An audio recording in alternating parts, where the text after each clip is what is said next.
नमस्कार, ताजा विशेष में आप सभी का स्वागत है। मैं हूं शाह आलम। बिहार में इस वक्त सियासत चरम पर है क्योंकि विधानसभा के चुनाव की तारीखों का ऐलान कभी भी हो सकता है और इसी कड़ी में एसआईआर के मुद्दे पर राहुल गांधी ने एक विपक्ष के तौर पर सरकार को घेरा। राहुल गांधी और तेजस्वी यादव ने बिहार की यात्रा की, लेकिन यात्रा के दौरान कांग्रेस और आरजेडी के मंच से एक युवा ने प्रधानमंत्री और उनकी मां को गाली दे दिया। इसको लेकर सियासत गरमाई हुई है। अब सियासत इस रूप में और आगे बढ़ रही है कि प्रधानमंत्री ने खुद रिएक्ट किया और इस गाली को बिहार की मां से जोड़ दिया। कहा कि मेरी मां का अपमान बिहार की तमाम मांओं का अपमान है। और इसके बाद फिर एनडीए ने प्रेस कॉन्फ्रेंस की और एनडीए ने ऐलान कर दिया कि 4 सितंबर को बिहार बंद रहेगा। अब ऐसे में यह साफ दिख रहा है कि बिहार की जो चुनावी लड़ाई है वो गाली पर आई है, क्योंकि इस मुद्दे को भावनात्मक तौर पर बीजेपी ने अपने साथ जोड़ा है और कांग्रेस और आरजेडी को बैकफुट पर धकेल दिया है। आज इसी पर चर्चा करेंगे, लेकिन आइए पहले आपको दिखाते हैं ये रिपोर्ट।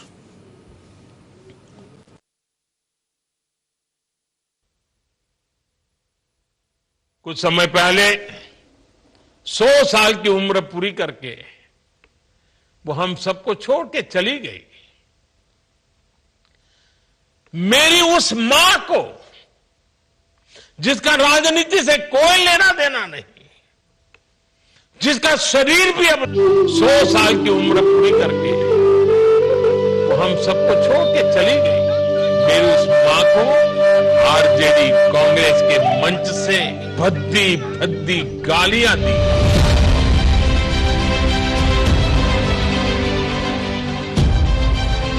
ये बहुत ही दुख देने वाला है, कष्ट देने वाला है, पीड़ा देने वाला है। बिहार की सियासी लड़ाई अब गाली पर आई। पीएम मोदी का कांग्रेस आरजेडी पर सीधा वार। मां को गाली नहीं सहेंगे, पीएम का हुंकार। राहुल गांधी ने दी थी सफाई, सवाल फिर भी बाकी। क्या गुना, उस मां का क्या गुना जैसे भद्दी गालियां सुना दी जाए।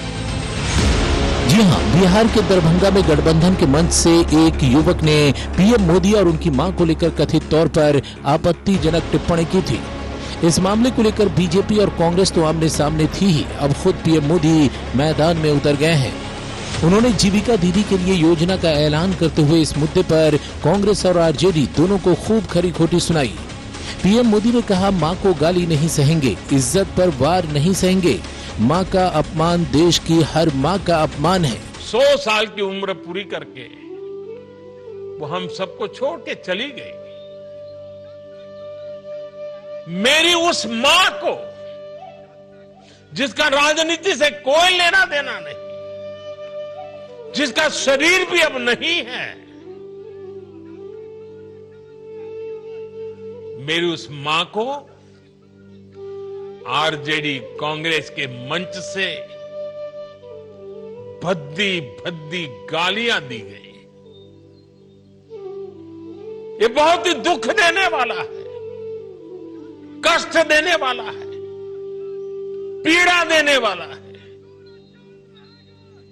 क्या गुना, उस मां का क्या गुना जैसे भद्दी गालियां सुना दी जाए। पीएम मोदी ने भावुक लहजे में कहा, माई के स्थान देवता पीतर से भी ऊपर होला। मेरी मां का राजनीति से कोई लेना देना नहीं था, फिर भी गालियां दी गई। कांग्रेस और राजद को छठी मैया के सामने हाथ जोड़कर माफी मांगनी होगी। पीएम मोदी ने अपने वर्चुअल संबोधन में कहा, मुझे पता है कि बिहार की हर मां को ये देख सुनकर बहुत बुरा लगा है। जितनी पीड़ा मेरे दिल में है, उतनी ही तकलीफ मेरे बिहार के लोगों को भी है। उन्होंने कहा, मुझे पता है कि आप सबको भी बिहार की हर मां को ये देख सुनकर कितना बुरा लगा है। मैं जानता हूं कि इसकी जितनी पीड़ा मेरे दिल में है, उतनी ही तकलीफ मेरे बिहार के लोगों को भी है। वो चाहते हैं कि हर गली मोहल्ले से ये आवाज निकले, मां का अपमान नहीं सहेंगे। माई के स्थान देवता पीतर से भी ऊपर होला।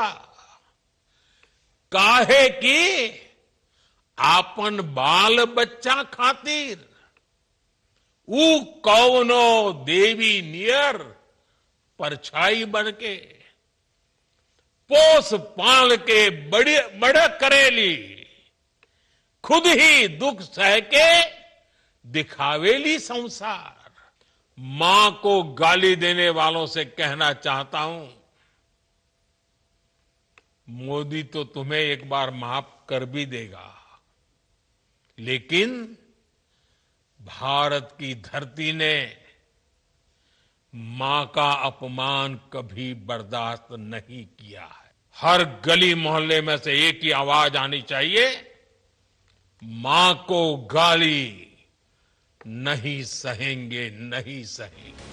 आपको बता दें कि इस मुद्दे पर राहुल गांधी ने प्रतिक्रिया दी थी। उन्होंने इस घटना की निंदा की थी और कांग्रेस पार्टी समेत देश की तमाम राजनीतिक पार्टियों ने भी इस घटना की निंदा की थी और उस शख्स पर कार्रवाई की मांग की गई थी। वो युवा गिरफ्तार भी किया जा चुका है। दावा ये भी किया जा रहा है कि वो बीजेपी से ही जुड़ा हो सकता है, जबकि दूसरी तरफ कांग्रेस के मंच से गाली देने को लेकर कांग्रेस लगातार निशाने पर है। हालांकि इसी दौरान राहुल गांधी का एक वाकया भी सामने आया था, जब राहुल गांधी की पद यात्रा के दौरान कुछ युवकों ने उन्हें काले झंडे दिखाए थे। राहुल ने उन्हें पास बुलाया और पूछा था, क्या हमने गाली दी? क्या मेरी मौजूदगी में गाली दी गई? क्या मेरे किसी पार्टी नेता ने गाली दी? युवकों ने जवाब दिया था नहीं। इसके बाद राहुल ने उन युवकों को चॉकलेट दी और अपने मुद्दे समझाकर वापस भेज दिए थे। कुल मिलाकर कह सकते हैं कि कांग्रेस आरजेडी सफाई दे रहे हैं कि गाली देना निंदनीय है, लेकिन वो युवक कांग्रेस पार्टी का नहीं है। इसके पीछे कोई साजिश हो सकती है और जब गाली दी गई तब पार्टी का कोई नेता वहां मौजूद नहीं था, जबकि पीएम मोदी इसे अपनी मां ही नहीं बल्कि पूरे देश की माताओं बहनों का अपमान बता रहे हैं। अब सवाल ये उठता है कि क्या बिहार की सियासत जन मुद्दों से भटककर गाली पर टिक जाएगी? गाली की राजनीति वोटर के दिल पर असर डालेगी या नहीं? राहुल गांधी की सफाई से क्या कांग्रेस आरजेडी बच निकलेंगे या फिर बिहार की जनता चुनाव में गाली का हिसाब वोट से करेगी? ये तो समय ही बताएगा। कुल मिलाकर आप कह सकते हैं कि इस मामले में कांग्रेस और आरजेडी दोनों बैकफुट पर है और जितना किया कराया राहुल गांधी का था वो सब कम से कम इस गाली की वजह से धाराशायी होता दिख रहा है। हमारे साथ बिहार के दो खास मेहमान डॉक्टर रत्नेश हमारे साथ जुड़ रहे हैं, जो कि राजनीतिक विश्लेषक हैं। डॉक्टर रत्नेश चौधरी, वेलकम है सर आपका। और हमारे साथ नूर हिंदुस्तानी, जो कि एडवोकेट भी हैं और आप भी राजनीतिक विश्लेषक हैं, आपका भी बहुत बहुत स्वागत है। चर्चा की शुरुआत सबसे पहले हम करना चाहेंगे डॉक्टर रत्नेश आपसे। आपको लगता है कि ये जो मामला है अब ये बहुत बड़ा मामला बन गया है, क्योंकि प्रधानमंत्री ने खुद इस पर प्रतिक्रिया दी और इसे देश की मांओं के साथ जोड़ दिया, बिहार के गली गली से आवाज उठाने की बात कह दी और उसके बाद बिहार एनडीए ने ऐलान कर दिया कि 4 सितंबर को बिहार बंद होगा। क्या कहेंगे इस पर? निश्चित रूप से ये एक बड़ा मामला जरूर बन गया है, क्योंकि प्रधानमंत्री प्रायः जो है इस तरह की बातों पर या ऐसी बातों पर सार्वजनिक रूप से सामने आते नहीं हैं। लेकिन बिहार में चुनाव है और उनकी मां को अगर भद्दी भद्दी गालियां दी गई हैं तो और खुद प्रधानमंत्री जी आकर के यह आह्वान कर रहे हैं तो ये निश्चित रूप से बड़ा मामला हो गया है और इसका प्रभाव जो है आने वाले चुनाव में जरूर पड़ेगा। ऐसा नहीं कि बिहार में कई अन्य मुद्दे नहीं है, बेरोजगारी, जो पलायन है, बाढ़ है, सुखाड़ है, ऐसे कई मुद्दे हैं जिस पर बिहार में चर्चा होनी चाहिए थी। लेकिन जो आज की वर्तमान जो राजनीति है उसका जो गिरता स्तर है उसका यह उदाहरण है और संभवतः प्रधानमंत्री जी को इसने हर्ट किया और इसी कारण से वह सार्वजनिक रूप से बयान देने के लिए कहीं न कहीं वो दबाव में आया और सार्वजनिक रूप से उन्होंने बयान दिया है। साथ ही साथ आप देखें कि एनडीए ने पूरे बिहार को बंद करने की बात कही है 4 सितंबर को। तो मुझे लगता है इसमें सभी पार्टियों को बैठना चाहिए और इस तरह का जो स्टेटमेंट जो कई लोग देते हैं मंच पर आकर के गालियां दे रहे हैं एक दूसरे को या सोशल मीडिया पे दे रहे हैं, उससे जो है समाज में जो एक नीचे जो हमारा समाज गिरता जा रहा है लगातार, उस पर विचार करना चाहिए। और इस संदर्भ में मुझे लगता है कि बहुत बड़ा ये मामला है, बहुत बड़ा ये मामला इस संदर्भ में आपको लगता है। नूर हिंदुस्तानी साहब, आपको क्या लगता है प्रधानमंत्री का खुद इंटरवीन कर जाना अब इस मामले में और जिस तरीके से वो हर्ट हुए हैं, भावुक हुए हैं, उसके बाद उनके नेता कार्यकर्ता भी जब वो ऑनलाइन जुड़े हुए थे वो तमाम लोग भावुक हो रहे थे, आपको लगता है कि ये एक बहुत बड़ा बैकफायर हो गया कांग्रेस और आरजेडी से अब उन्हें कहते नहीं बन पड़ेगा, इसका कोई जवाब उनके पास नहीं है। अब सिर्फ इतना कहने के कि भाई वो कार्यकर्ता हमारा नहीं है, इसकी जांच होनी चाहिए, वो बीजेपी का है, एक बड़ा नुकसान, बड़ा डेंट हो गया, कह सकते हैं। देखिए, जहाँ तक माँ की बात है तो माँ भारतवर्ष के लिए हर किसी की माँ जो है उसका स्थान एक अपने आप में एक अलग श्रद्धा के रूप में लिया जाता है, किसी की भी माँ। और उसके साथ अपमान एक पूरे परिवार, पूरा संस्कार, पूरे क्षेत्र की जो कीर्ति है उसका अपमान माना जाता है जी। और महिला के बारे में कहा जाता है या बच्चियों की, लड़कियों के बारे में कहा जाता है कि एक लड़की समाज की सबकी लड़कियां होती है। तो महिला को एक अलग प्रोटेक्शन दिया गया है और माँ को उसमें अजीम दर्जा दिया गया है, चाहे जिस धर्म में भी हो, चाहे मुसलमान धर्म में हो या जो और भी धर्म में है जी, उसमें एक अलग स्थान दिया गया है। अब मामला यह है कि मोदी जी की माँ को गाली दी गई, मोदी जी को लगाते हुए, ठीक है। तो मेरा ये कहना है कि जिस बंदे की, जिस आदमी की ये बात हो रही है उसके सोशल मीडिया पे वो बीजेपी का पट्टा पहने हुआ है, बीजेपी के साथ उसका संलिप्तता दिख रही है, ठीक है। उसके बाद वो मंच पे चढ़ गया। तो आप तो ये देखते हैं कि कभी कभी मंच पे चढ़ के लोग मारपीट भी कर लेते हैं, थप्पड़ भी मार देते हैं किसी नेता को। इसका मतलब कि उसके मंच पे चढ़ गया तो उसका आदमी हो गया, ये कैसे तय किया जाएगा। और मोदी जी के जो मैं आपको कई वीडियो उनके नेता का, उनके प्रवक्ता का दिखा सकता हूँ, जो वो खुद डिबेट में खुलेआम औरों के और पार्टियों के लोगों की माँ को, बाप को, सबको गाली दे रहे होते हैं, उनका नोटिस नहीं होता है। तो मसला ये है कि इसमें अगर कांग्रेस के इस पे हुआ तो राहुल गांधी ने स्पष्ट कह दिया कि ये एक साजिश है और उस पर कार्रवाई होनी चाहिए। लेकिन अगर राहुल गांधी लेकिन चलिए ठीक है, कौन है नहीं है वो जांच का विषय है, वो पकड़े भी गए हैं, जांच भी हो रही है, लेकिन राहुल गांधी थोड़ा बड़ा दिल तो दिखा ही सकते हैं कि आ जाए सार्वजनिक तौर पर और कहें कि चलिए झंडा, बैनर, पोस्टर, मंच तो हमारी पार्टी का है, हम इसकी जिम्मेदारी लेते हैं और हम क्षमा मांगते हैं इस देश की तमाम माओं से, हम क्षमा मांगते हैं, माफी मांगते हैं। अगर ये कह दें तो नहीं अच्छा हो जाएगा? जबरदस्ती थोपना। आप अच्छा आप इसमें देखिए, बिहार में अगर ये अभी चुनाव नहीं होता तो इसका कहीं जिक्र भी नहीं होता। हाँ, मैं मोदी जी से अगर सवाल करूं तो मैं कहूंगा कि मणिपुर में जिस महिला किसी की माँ को नंगे जो है घुमाया गया, आज तक उनका उस पर स्टेटमेंट नहीं आया। क्या वो भारत की नहीं बेटी और किसी की माँ नहीं? वो एक अलग विषय है, विषयांतर हो जाएगा, ठीक है। लेकिन अगर बिहार है और बिहार के राहुल गांधी के मंच पर ये हुआ, राहुल गांधी भले ना हो, मंच तो कांग्रेस का था ना, अगर ये जिम्मेदारी लेके वो माफी मांग ले तो क्या दिक्कत है? वहां से नहीं, मंच से जो वो चले गए, आपने कोई मंच बनाया, हम प्रोग्राम किया, हम बढ़ गए, उसके बाद वहाँ कौन चल रहा है, कौन बोल रहा है, इसकी जिम्मेदारी तो हम पे नहीं आएगी, कानून में भी नहीं होता, हमारे कॉन्स्टिट्यूशन में नहीं होता। ठीक है, एक प्रतिक्रिया फिर मैं ब्रेक पे। केस हुआ है रत्नेश चौधरी जी जो बात नूर हिंदुस्तानी कह रहे हैं कि देखिए माँ सबकी है, माँ होती है, माँ का दर्जा बहुत बुलंद है हर धर्म में, भारतीय संस्कृति में, हर जगह, क्योंकि वो अपने कोख में जन्म देती है, उसकी परवरिश करती है और माँ होती है। किसी ने भी कहा उस पर एक्शन, कार्रवाई, सब कुछ होना चाहिए। लेकिन अगर वो मंच से चले गए हैं राहुल गांधी, चले गए हैं तेजस्वी यादव, चले गए हैं आयोजक, और फिर अगर कोई उस पर चढ़ गया और जैसा एक वीडियो भी सामने आ रहा है या फोटो तस्वीरें आ रहा है कि वो बीजेपी का है, कोई साजिश भी इसके पीछे हो सकती है, तो क्या इन सब का भी खुलासा होना चाहिए या ये पॉलिटिकल क्या कहते हैं उसको, कैनवास बनकर उस पर राजनीति होनी चाहिए? देखिए, अंग्रेजी में कहावत everything is fair in love and वार। तो चुनाव प्राय एक युद्ध होता है और युद्ध में कई बार ऐसे लोग चीजें करते हैं जो सार्वजनिक से उसकी एक्सेप्टेबिलिटी बहुत कम होती है। तो ये हो सकता है कहीं ना कहीं एक कोई साजिश हो, अगर राहुल गांधी चले गए या फिर तेजस्वी यादव चले गए, लेकिन मूल प्रश्न यह है कि वह मंच पर जाकर के व्यक्ति बोल रहा है और वहां कोई अकेले नहीं है, उसके साथ बहुत सारे लोग हैं। तो यह बात कहीं न कहीं प्रमाणित होती है कि माँ अगर माँ होती है और कोख में माँ रखती है तो इसका मतलब नहीं कि सार्वजनिक रूप से किसी की माँ के बारे में अनावश्यक शब्द बोले जाए या अभद्र टिप्पणी की जाए। जी। यह बिल्कुल ही अशोभनीय कार्य है और इस पर जो है कानूनी कार्रवाई होनी चाहिए। और इससे जो है माहौल जरूर बदला है, इसमें कहीं कोई डाउट नहीं है। लोग जरूर जो है, चूंकि एक बहुत बड़ा एक मुद्दा इस सेंस में है कि हमारी राजनीति कितनी गिरती जा रही है कि पहले आपस में लोग बैठ के अगर 2-4 लोग व्याप्त करते हैं तो किसी ने एक दूसरे को गाली दी, लेकिन इस मामले में देता रहता है। नहीं, ये बात तो सच है कि कई बार नेता इसका फायदा भी उठा जाते हैं और फायदा हो जाता है।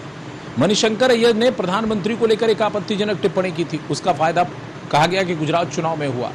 इसी तरीके से हर बार इस तरीके से जब भी प्रधानमंत्री पर वार हुआ है उसको कहीं ना कहीं भुनाया गया है और दूसरे नेता भी इसको भुनाते रहे हैं। आपको याद होगा कि लालू यादव को 2015 के चुनाव में प्रधानमंत्री ने कुछ कह दिया था, जो शैतान शब्द को उन्होंने अपने साथ जोड़ा था और उसका एक सेंटीमेंट जुड़ा था उनके साथ। तो क्या सेंटीमेंट के खेल में सोनिया गांधी ने कहा, सोनिया गांधी जी ने जो है, आपको याद होगा, सोनिया गांधी जी ने कहा था नरेंद्र मोदी की हत्यारा, हाँ। उसका भी उन्होंने फायदा उठाया। मोहन भागवत जी ने पिछले बार चुनाव के ठीक पहले आरक्षण पर कुछ बातें कह दी, ठीक है, ब्रेक ले लेते हैं। तो लेकिन कोई अननोन आदमी करता है जी। एक ब्रेक ले लेते हैं, ब्रेक के बाद जल्द लौटते हैं, बने रहिए हमारे साथ। अगर कोई अननोन आदमी जी।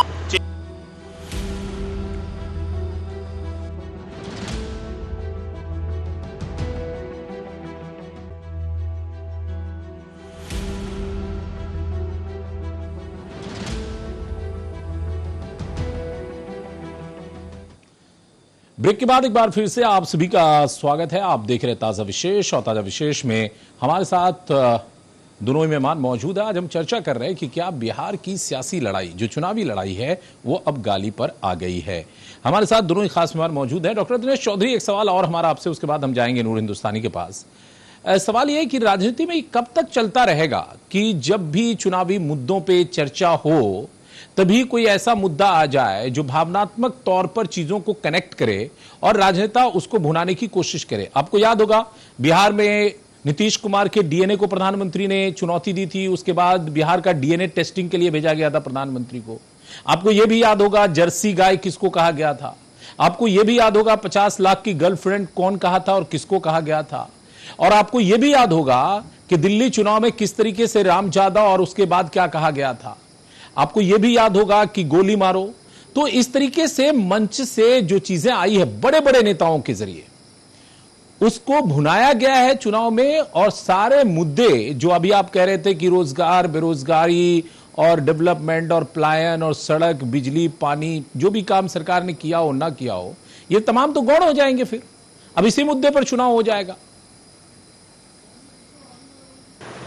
बिल्कुल, आपका कहना बिल्कुल सही है। देखिए, हम भारतीय जो हैं अपनी राजनीतिक स्वतंत्रता पर बहुत ज्यादा ध्यान नहीं देते हैं, अपनी सामाजिक स्वतंत्रता पर बहुत ज्यादा ध्यान देते हैं। यही कारण है कि भारत, अगर आप देखिए 800, 900, 792, 93 में जो है मोहम्मद बिन कासिम का आक्रमण हुआ, उसके बाद भारत और अंग्रेज आए, पुर्तगीज आए, सभी उन्होंने शासन किया, राजनीतिक रूप से शासन किया।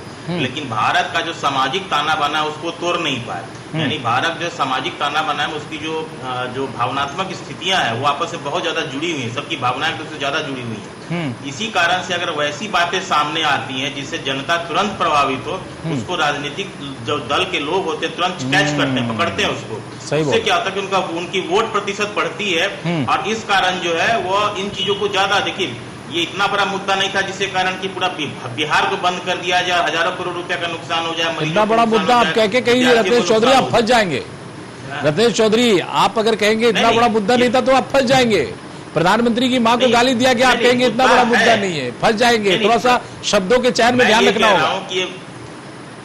नहीं, मैं ये कह रहा हूँ कि मुद्दा बिल्कुल है, लेकिन इतना बड़ा भी मुद्दा नहीं है जिससे इस तरह की कार्रवाई शुरू हो जाए। इन चीजों पर हमेशा ध्यान रखना चाहिए। मैं फिर से कह रहा हूँ कि आप जो है इस राज्य को, इस देश को कहाँ ले जाना चाह रहे हैं। बहुत बड़ा मुद्दा बिल्कुल है ये, लेकिन इतना बड़ा भी मुद्दा नहीं है जिसको कि आप जो है पूरे चौधरी, ये बात भी मैं नूर हिंदुस्तानी से भी ये पूछूंगा। आपने जो कहा कि इतना बड़ा मुद्दा, जाहिर तौर पर एक वो जो व्यक्ति जिसने गाली दी, चलिए वो कांग्रेस का ही हो, मान लेते हो वो कांग्रेस का नेता हो, आरजेडी का चाहने वाला हो, बीजेपी में कभी रहा हो, कोई भी हो, कौन जानता था उसको?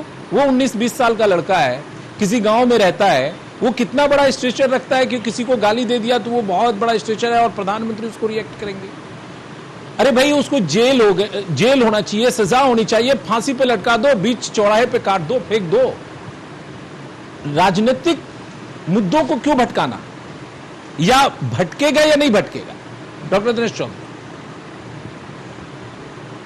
नहीं, बिल्कुल ये मुद्दे भटकाने वाले जरूर। देखिए, मैंने फिर से कह रहा हूं कि बहुत बड़ा मुद्दा जरूर है, लेकिन साथ में बेरोजगारी पर चर्चा होना चाहिए इस लोकतंत्र में, इस लोकतंत्र में पलायन पर चर्चा होनी चाहिए, शिक्षा पर चर्चा होनी चाहिए, स्वास्थ्य पर चर्चा होनी चाहिए, साथ ही साथ हमारी जो भाषा होती है सार्वजनिक मंचों से, उस पर भी चर्चा होनी चाहिए। ठीक है, नूर हिंदुस्तानी, अब मैं नूर हिंदुस्तानी से पूछता हूं, राहुल गांधी के बहुत समर्थक हैं, नूर हिंदुस्तानी, मैं आपसे यह कह रहा हूं कि जब आप कांग्रेस को, अब कांग्रेस आरजेडी को तो लगना चाहिए ना भाई, वो कितना भी छोटा लड़का हो, आपके मंच पर है ना, और यहां से भावनात्मक तौर पर प्रधानमंत्री मुद्दों को अपनी तरफ जोड़ रहे हैं। आज देखिए कि उनके प्रदेश अध्यक्ष रो रहे थे, महिलाएं भावुक हो रही थी, बिहार कनेक्ट हो रहा है, पूरा बिहार बंद होने जा रहा है 4 सितंबर को। प्रधानमंत्री को माफी मांगने में क्या दिक्कत है? सॉरी, राहुल गांधी को माफी मांगने में क्या दिक्कत है? माफी मांगने वाला तो बड़ा होता है, वो माफी मांग लें कि हमारे मंच से हुआ है, हम इसकी जिम्मेदारी लेते हैं, माफी मांगते हैं, प्रधानमंत्री की मां मेरी मां जैसी है, हम माफी भी मांगते हैं और उस युवा को जितनी कड़ी सजा हो वो देनी चाहिए। क्या दिक्कत है? ये तो राहुल गांधी ऑलरेडी बोल चुके हैं। नहीं, वो उन्होंने निंदा की है, माफी नहीं मांगा। बीजेपी के लोग नहीं निंदा की, तो उनका माफी का कोई रोल ही नहीं है। हो सकता है कि वो हो सकता है कि अगर इस तरह से जो माहौल बना रहे हैं तो वो ये बात भी कर सकते हैं कि हमारा मंच था, लेकिन हमारे जाने के बाद उसका माहौल हम पे नहीं है। लेकिन फिर भी अगर बीजेपी थोप रही है और वो समझती है कि मेरे माफी मांगने से उनका मन हल्का हो जाएगा, तो उसका वो मान मिले, करना चाहिए। लेकिन मसला क्या है कि क्योंकि मैं जो अभी डॉक्टर रत्नेश से कॉल किया, एक मिनट नूरानी साहब, एक मिनट नूर हिंदुस्तानी साहब, मैंने जो डॉक्टर रत्नेश को कहा वो इसलिए कि भाई राज्य का जो मुद्दा है, प्रदेश का जो मुद्दा है, वो बड़ा मुद्दा है, जनता के लिए वो बड़ा मुद्दा है। किसने क्या किया क्या नहीं किया उस पर वोट हो तो ज्यादा बेहतर है। ठीक है, प्रधानमंत्री की मां को लेकर जो कहा गया उसकी सब कोई निंदा करता है, हम लोग भी करते हैं और करना भी चाहिए, जैसे सबकी मां वैसे हर किसी की मां, और उसको पूरा सम्मान होना चाहिए। लेकिन अगर उस एक इशू की वजह से पूरा इशू ही डाइवर्ट हो जाए तो राहुल गांधी को क्या उनकी चिंता नहीं करनी चाहिए जब वो मखाना खेत में जाते हैं? यहाँ नहीं देखिए, नहीं ये तो जबरदस्ती का मुद्दा बनाया जा रहा है। पर बीजेपी की और इनकी पहले से ही आदत रही है, उठा के आप इतिहास देख लें कि इनका सेंटिमेंटल इस तरह का मुद्दा बना करके विकास से डाइवर्ट कर दिया जाता है। तो राहुल गांधी और तेजस्वी यादव इस बात को समझे ना, माफी मांग लेना, मुद्दा खत्म हो जाएगा। वो माफी मांग ले, मुद्दा ही खत्म हो जाएगा। माफी मांगने के बाद ही मुद्दा नहीं खत्म होगा, वो चलता रहेगा, क्योंकि उनका योजना ही ये बन गया है। दिनेश, इस पर 10 सेकेंड, क्या माफी मांग लेने से मुद्दा खत्म नहीं हो जाएगा? मोदी, अगर तेजस्वी यादव और राहुल गांधी इसकी जिम्मेदारी लेते हुए माफी मांगे तो मुद्दा खत्म नहीं हो जाएगा? फिर भी जनता जुड़ी रहेगी। जनता तो जुड़ी रहेगी, क्योंकि कहते हैं कि तीर कमान से और ग्राहक दुकान से और वाणी मुंह से निकल जाए तो वापस नहीं आती है। तो ये 3 चीजें तो हमेशा रहेंगी। हाँ, उनको माफी मांगनी चाहिए, उससे उनका सम्मान जरूर बढ़ जाएगा, लेकिन मुद्दा तो बना रहेगा, मुद्दा तो बड़ा है। चलिए, वो बोल रहा है, मुद्दा बड़ा है, लेकिन आपको बिहार के अन्य मुद्दों पर भी चर्चा जरूर होगी। चलिए, बहुत बहुत शुक्रिया आप दोनों मेहमानों का। ये छोटी चर्चा है, ये छोटी चर्चा है, आप दोनों का बहुत बहुत शुक्रिया। हमें लगता है कि राहुल गांधी, तेजस्वी यादव या राष्ट्रीय जनता दल और कांग्रेस को इस बात की जिम्मेदारी लेनी चाहिए कि उनके मंच से गाली दी गई, चाहे किसी ने भी दी, पट्टा उनका पहने हुआ है उस वक्त, पहले क्या रहा हो, बीजेपी में रहा हो, किसी और पार्टी में रहा हो, उससे मतलब नहीं है। उन्हें माफी मांगनी चाहिए, क्योंकि प्रधानमंत्री की मां जो दिवंगत हो चुकी है उनको गाली देना यह स्वीकार्य नहीं है। और निंदा तो कांग्रेस भी कर चुकी है, पहले आरजेडी भी कर चुकी है, तो माफी मांगने में क्या बुरा है? माफी मांगना चाहिए। विशेष में इतना ही, नमस्कार।